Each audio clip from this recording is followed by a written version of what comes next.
Hello and welcome, fellow hunters.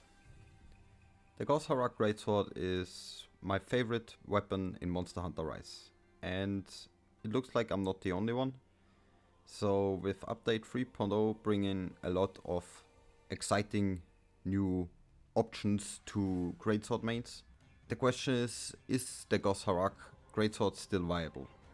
And after playing around a bit with the newly added Wallstrax armor, I think I have something that's fun to play and not too far off from the current best meta Greatsword sets. With that being said, I did not calculate any of the actual EFR of this armor set. I think there's plenty of other YouTubers around who do this kind of stuff, and I want to keep my videos and testing simple and judge my armor sets in terms of playability and my average clear times. And if you like this kind of simpler style build videos, consider subscribing or leave some feedback in form of a like, dislike or comment. And with that out of the way, let's get right to the build.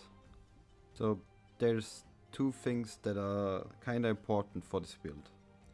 Number one is the Affinity 2 ramp up that you can get for the Goss Harag blade from the previous weapon tree.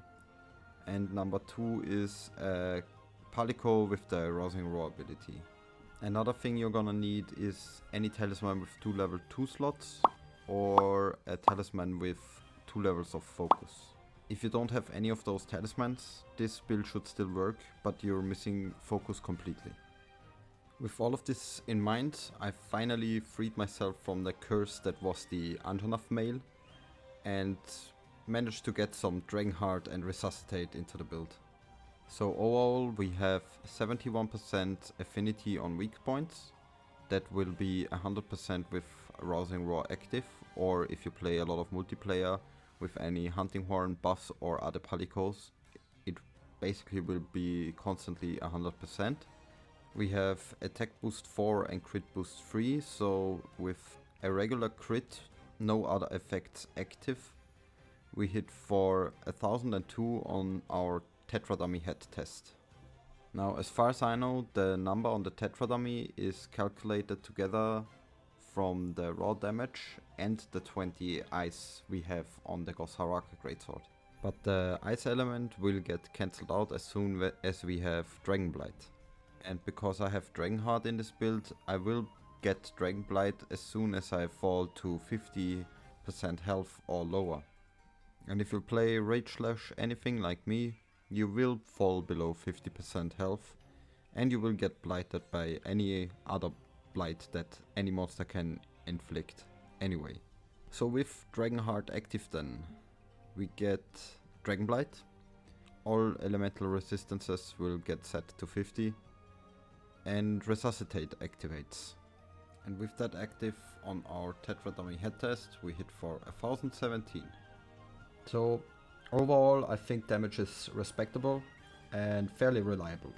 In a casual Wallstrax hunt I was able to slay him in about 10 to 12 minutes, which compared to the full Wallstrax Nagakuga set with 100% affinity I was able to slay him maybe 1 minute faster.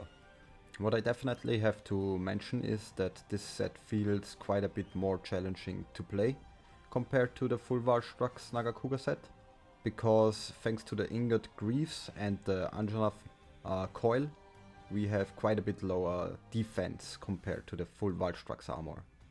So I recommend to bring Mega Armor Skin and maybe Adamant Seeds, especially if you plan to do endgame quests like Wallstrax or the advanced Apex monster quests. A little bit more blue sharpness would be very nice as well, but it has about as much blue sharpness as the Nagakuga Greatsword has white, so in an average hunt I never had to sharpen more than I had to sharpen with the Nagakuga Greatsword. Other than that, I think it's a very fun to play set, and it shows me that the Goss Harag Greatsword still is a viable, fun to play option. If I missed or forgot anything, feel free to ask me any question in the comments, and I hope you enjoy this build. If you made it this far into the video, let me know what your favorite weapon in Monster Hunter Rise is. Sorry for this video taking a little bit longer. In the middle of recording this, I got a new microphone and I had to re-record a lot of stuff. So please let me know if you think my audio quality has improved. And a big thank you to everyone who commented, liked or subscribed. I really appreciate the support. And as always, thank you guys very much for watching.